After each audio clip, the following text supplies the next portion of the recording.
So good to see all of you, and thank you for the very kind introductions too. As you mentioned, my name is Sheela. If you've never met me before, I would love to meet you. I'll be up front here at the end of the service. So today, the passage we're going to read from is from Ecclesiastes. It's also quite a nice coincidence because apparently the Bible in 1 year today also starts with Ecclesiastes chapter 1, so I'm feeling like quite a champion today. It wasn't intentional. So let's just jump right into chapter 1, verse 1 to 11. I'll read it out, but it'll also come up on the screens. The words of the teacher, son of David, king in Jerusalem. Meaningless, meaningless, says the teacher. Utterly meaningless. Everything is meaningless. Just thought I'd bring some joy to your Sunday, you know. What do people gain from all their labors, at which they toil under the sun? Generations come and generations go, but the earth remains forever. The sun rises and the sun sets, and hurries back to where it rises. The wind blows to the south and turns to the north. Round and round it goes, ever returning on its course. All streams flow into the sea, yet the sea is never full. To the place the streams come from, there they return again. All things are wearisome, more than one can say. The eye never has enough of seeing, nor the ear its fill of hearing. What has been will be again. What has been done will be done again. There is nothing new under the sun. Is there anything of which one can say, look, this is something new? It was here already long ago. It was here before our time. No one remembers the former generations, and even those yet to come will not be remembered by those who follow them. Ecclesiastes is a strange book, to say the least. It's one of those books that people sort of acknowledge is in the Bible. As you flip through, you probably have seen this book in the Old Testament. It looks a bit strange, it's spelled a bit strange. You've probably seen the E, and then kind of stopped trying to pronounce it after that. And if you've tried to start reading it, maybe you thought it's a little bit depressing because this is the first thing that you read, that everything is meaningless.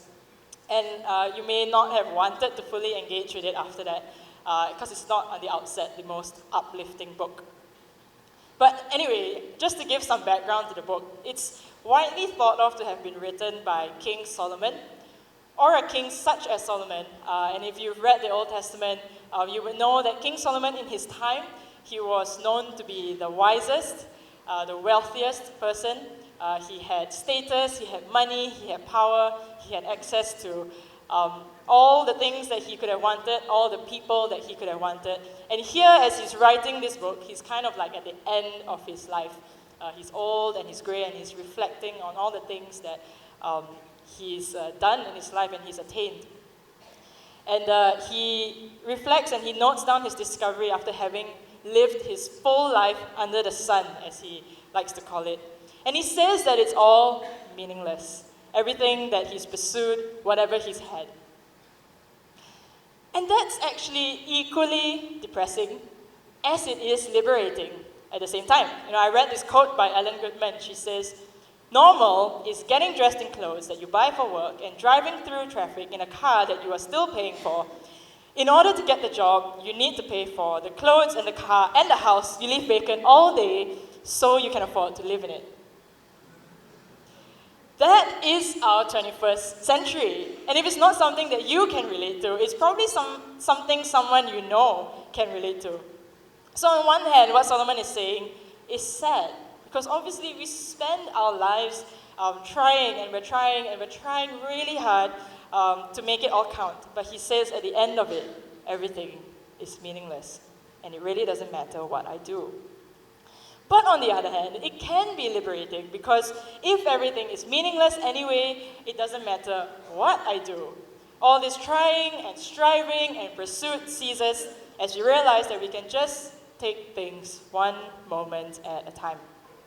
It doesn't give us meaning anyway. And hey, maybe that's something that someone here needs to hear today. That meaning isn't something that we have to chase. It's not found in our jobs, or in our careers, or in our social lives, or in relationships. And these things are enjoyable, and they are inherently good things, to pursue, but they don't ultimately complete us or fulfill us, and they aren't meant to. And so some of us here, we're going to be deeply disturbed by this book, because it challenges what maybe we've tried to build, or maybe what we've tried to pursue. And some of us are going to think like, hey, this is quite a breath of fresh air that the Bible talks about something like this. Personally, for me, I love this book, and maybe that says more about me than it does about the book. But also, I think of it as this. You know the concept of good cop and bad cop? Like if you're a parent here, you probably use this a lot with your children. So the idea is that two people, one plays good cop and the other encouraging, the comforting, the nice person, and then the other person plays bad cop and they kind of challenge you. They're a little bit harsher, they're a little bit meaner maybe. And I think of Ecclesiastes as the bad cop in the Bible. But the thing about good cop, bad cop is they're both trying to get at the same thing. They're both trying to achieve the same thing with the person. And so Ecclesiastes, and so the Bible has many good cops, right? There's like books like the Psalms that's really encouraging and it's really comforting and it helps us to get in touch with our emotions and things like that. And then there's Ecclesiastes, which pokes at you and challenges you to think and approach things differently. And so the only way to read Ecclesiastes, here's a little tip for you, is that you can't quite read it chapter by chapter. Because chapters 1 to 11 only kind of make sense when you get to chapter 12. Chapters 1 to 11 on its own can appear to be quite depressing and quite strange when you haven't yet reached the last chapter. And the last chapter doesn't make sense without the first 11 chapters. And we are lucky to be living in New Testament ages because we can understand so much more through the lens of the cross. And so that's what we're going to do today. It's a little bit ambitious, but we'll speed through all the general themes in Ecclesiastes and we'll see where that takes us. All right? So in Ecclesiastes, the main voice is the voice of this character called the teacher. And so whenever I refer to this guy called the teacher, that's the kind of the character that's speaking or writing in this book. And there are a few main themes that the teacher uses throughout this book. Actually, there are 3 themes that he explores, and we'll go through them today. So the first theme is, of course, this phrase, everything is meaningless. He says this over 40 times across the whole book, across all 12 chapters. Now, often what happens is we read this word meaningless, and we're kind of put off, right? It's heavy, and it's sad, and no one wants their lives to be labeled as meaningless. And some translations use the word vanity. Everything is vanity, so it's like everything's all done in vain, and it's all done for nothing. But actually, both words don't fully grasp what the teacher is trying to say. So the Hebrew word he uses for this word meaningless is called hevel. It's pronounced hevel, so H-E-V-E-L. And so what does hevel mean? Well, quite literally, it translates to smoke. Thought I'd add a little drama to my presentation. It translates to smoke, or vapor, or breath. And so when he says that life is meaningless, what he's really saying is that everything is like smoke. And he uses it in one of 2 ways. So firstly, like smoke, everything is fleeting. It's temporary. And you'll see that as she switches off, it floats away and it's off. And you can see me again. So smoke is temporary and it's fleeting. But also secondly, smoke, it looks tangible and you can see it, but when you try to grasp at it, you can't. It escapes you. And he says that life is like that. It's a mystery, it's an enigma, and actually the more you try to understand it, the more it slips away. And when you think about it that way, it's kind of true. You may have read in the news yesterday that on Friday night there was this kind of massive storm that hit up north, so Penang, Kedah, here you can see some of the articles. And what actually happened was, Stu, Abby, and I were there, actually. We just got back yesterday, thankfully, thank God. And on the Friday night when it happened, what happened was, as tourists do, we took a boat out to the sea to watch the sunset at 5 p.m. and at 7:45 p.m. we docked And as we were leaving the boat, it started to drizzle. 2 minutes later, we were under shelter, and it started to pour. And we didn't really know what was going on until, of course, later in the day, as we tried to drive, and we saw all these trees fallen on the road. But also, we didn't realize just how bad it was until we read the news. And the next day, when we were driving out to lunch, and we started to see kind of the devastation that happened. So trees falling on cars, and large trees uprooted, falling on the shops around. And I read in the news that there were roofs being lifted and things like that. And so we clearly escaped we got away, right? Imagine if we had just been at sea 10 minutes earlier, if we docked 10 minutes later. I feared to think what would have happened to us, but also, we were going to catch a flight the next day, and we were really anxious about catching it because we weren't sure what the weather would be like. There were still kind of warnings about storms.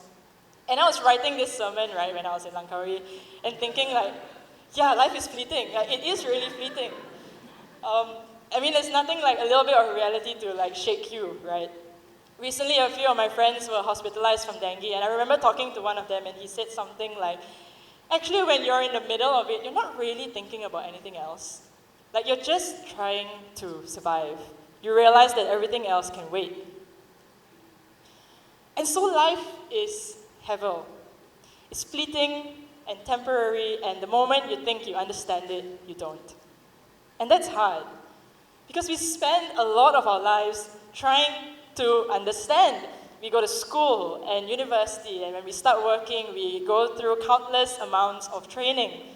We refine our steps and our days and our processes so that we can be efficient and better. And it's not just trying to understand the world around us, it's also us trying to understand ourselves. We spend a lot of time trying to understand ourselves so that we can play to our strengths, or understand our weaknesses, pick a career, navigate the people around us. How many personality tests have been developed over time for this very reason, to help us understand ourselves?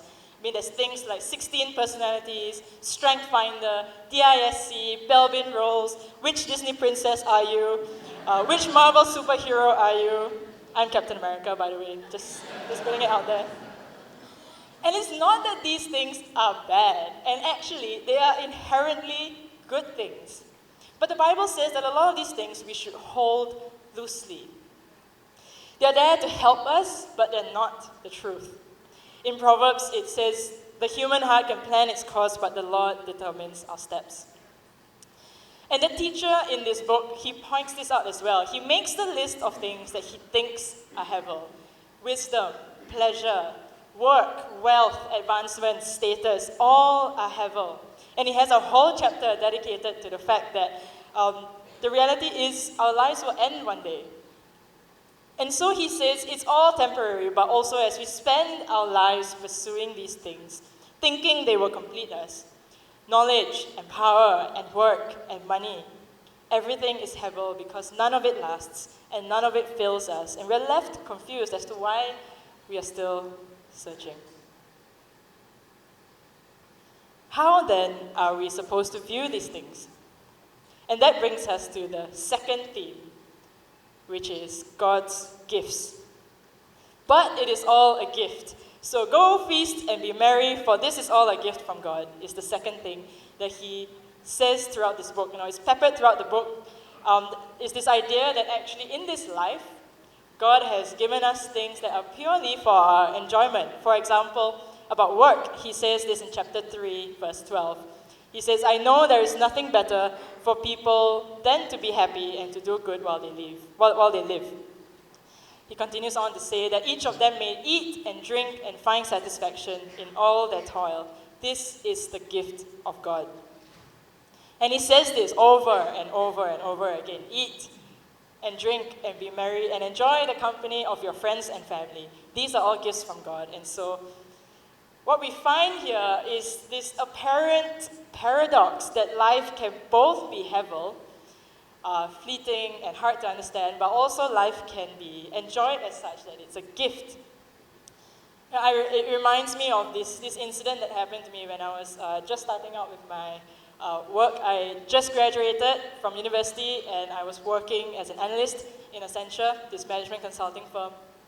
And I just graduated, right? So I'm this really young, ambitious person. I really wanna progress in my career. I've got a lot of energy, a young, sprightly person. And they put me on this project that was going to end. And they left me on this project to end with it. Because basically what happened was everybody rolled off and they needed to sustain it for a while. And so I was kind of left there as the most junior person to keep it going as the clients maybe had questions about the system that we implemented. And in this season, I was feeling really down because I didn't think this was very good for my career to be stuck on this project for months. And in that time, I met this senior manager who had flown in from overseas to run a training session. I met him and we got chatting. And I started to tell him about the project I was on and how I was feeling about it. And I asked him advice: is this good or is this bad, or should I be worried, or what should I do? Should I try to get out of it? And he was like, you know what? I'm going to be really honest with you. Enjoy it. Enjoy it while it lasts, because times like this, it's not going to last. There will be your next project, and it will be tough. The longer you work, the harder it gets. The higher you go, the harder it gets. So if you get a season like this where you can just catch a little bit of a break, just enjoy it and don't sweat it, don't rush it. And that made me feel a lot better. And I felt like I didn't need to worry because he was so much more experienced than I was. And he said that it must be true. And that's kind of like what the teacher is saying here in this book. So what he's saying is not a paradox, but rather he presents us two perspectives. One is his perspective where life is all about how much we can gain and how much we can control, and it's about how we chase these things and pursue these things in life. And then when we try that perspective, we realize that things escape us like smoke. And the other perspective is that maybe we can realize that we can't control things in this life. And we start to hold things loosely, and we can't bend these things to conform to what we might want them to be. Because often we want our careers or our relationships or our social lives to look a certain way, and then they don't, and we get frustrated. But when we begin to let go and just take it all in, we are then able to see that everything around us is actually a gift. Our work, our friends, our food and drinks. There's a lot to be grateful for, and as we engage in these gifts, we are actually engaging in the present of what is already in our lives around us. And as you read the book, you can sort of tell that the teacher has wrestled and is still wrestling with this tension. On one hand, there's all these things to strive for and all these things that I want in my life. But on the other, I know it's hevel, it's fleeting. And I'd be happier being able to just wake up and smell the flowers.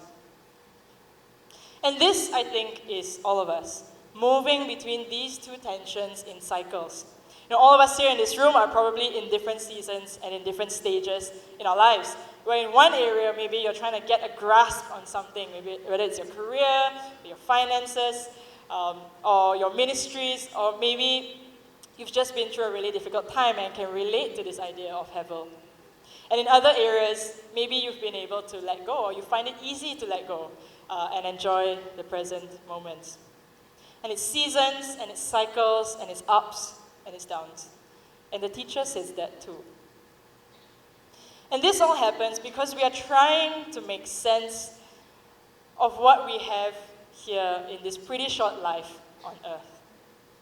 And this brings us to the last theme, the third theme in this book, which is this idea of being under the sun. Under the sun is a phrase that he repeats over and over again in the book about 30 times across all the 12 chapters. And I think this is actually the biggest idea in this book, because when you read chapters 1 to 11, and you stop at 11, essentially the teacher is trying to get you to consider this notion that this is all we have. This 70 to 80, 100, 120 years on earth is all that we have. And if all we have is 80 years, or plus, of course we're going to try to make the most of it, and try to take control and try to ensure that what we want to happen, happens. We all know the dread of an empty toothpaste tube, all right? And so we treat things differently when we know they last longer, or we know that they are temporary or have an expiry date on it.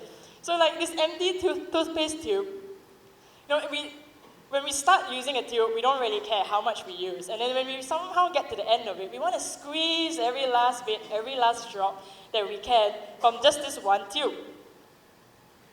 But then you compare that to how we treat things that we want to last a lifetime. And maybe there's a particular suit or a bag or a watch that you've been handed down. And you take care of that, and you use that wisely and sparingly, and you're very intentional with how you handle it. So we treat things differently when we think it's finite. If all we had is this 80 years under the sun, it's no wonder that we pursue these things under the sun, to make the most of it, to squeeze every bit of life out of our toothpaste tube. And we inherently know that we were made incomplete, and we are searching for completion, and we try to complete ourselves by pursuing all that this earth has to offer us. We place this expectation of completion on these things that he lists, wisdom and work and career and all of that. But his role was never to complete us. His role was as a gift given by God to us to be enjoyed. And when we place an expectation on something that could not meet that expectation to begin with, it disappoints us. If all we had was life under the sun, everything, including creation, as we read in chapter 1, all of it points to our mortality and to the urgency that we have to keep searching for meaning on earth. And this is where the great switch comes in chapter 12. And he says right at the start of chapter 12, he says, remember your Creator. We need to read all of the Bible through the lens of the New Testament. That's the last kind of piece of the puzzle that completes the picture and makes it all make sense. So when we read Ecclesiastes through the lens of the gospel, it sheds light that our Creator came down to earth in the person of Jesus. And this makes all the difference. Meaning is not found under the sun, but rather in the Son, that is Jesus. How? Well, firstly, Jesus lived a life under the sun. Jesus put himself under the sun, so he walked the earth and lived a finite life too. And he's lived the fullest and most meaningful life out of all of us. And this means that we too can live this way in our time on earth. And he found his completion in his identity as the Son of God. And likewise, we can find our completion in our identity as sons and daughters of God. And then we are free to then enjoy these things under the sun as what they are, gifts to be enjoyed as already complete human beings. We can live a full life on earth, not in the things of this earth, but in pursuing God and pursuing a life that is like Jesus. But secondly, and most importantly, Jesus also showed us that there is life beyond earth. Jesus' resurrection points to a life that is not just under the sun. He is the antidote to the despair in Ecclesiastes. He points to a life that is not fleeting, it's eternal. And he points to a time where it's not going to be a mystery because all will be revealed. And so the teacher's parting words, which initially sound a little bit abrupt, he says in chapter 12, verse 13, here is the conclusion of the matter. Fear God and keep his commandments, for this is the duty of all mankind.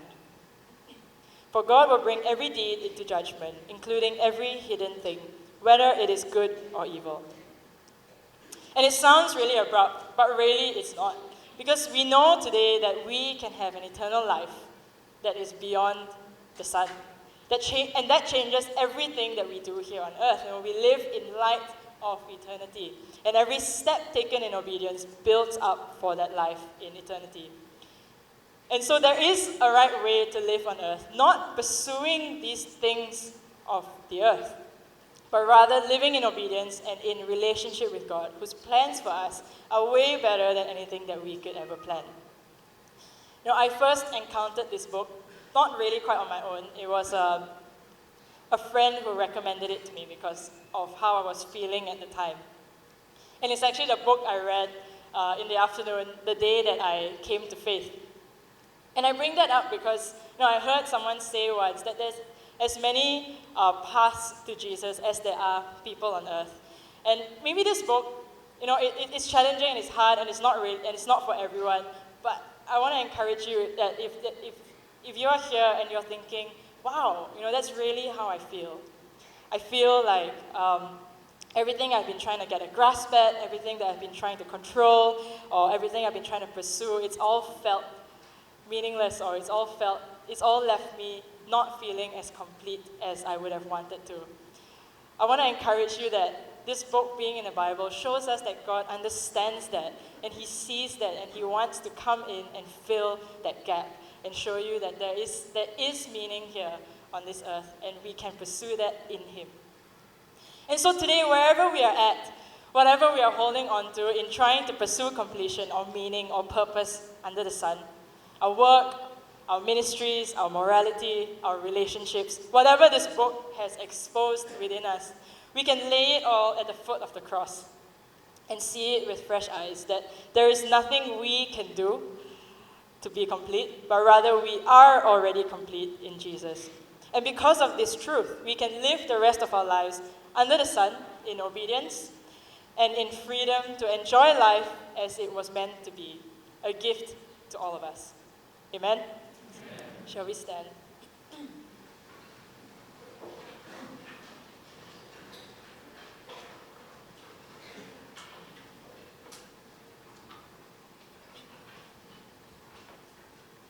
In a minute, I'm going to invite the Holy Spirit to come. Maybe you might want to put your hands out just as a sign of being welcome. It doesn't really do anything, but it's more body language for us to kind of just welcome the Holy Spirit in. Holy Spirit, we welcome you here, and we just pray that you will fill us afresh this afternoon. And would you be speaking to us about how you feel about us and just our purpose and our meaning, and just remind us about our identity as your son or daughter.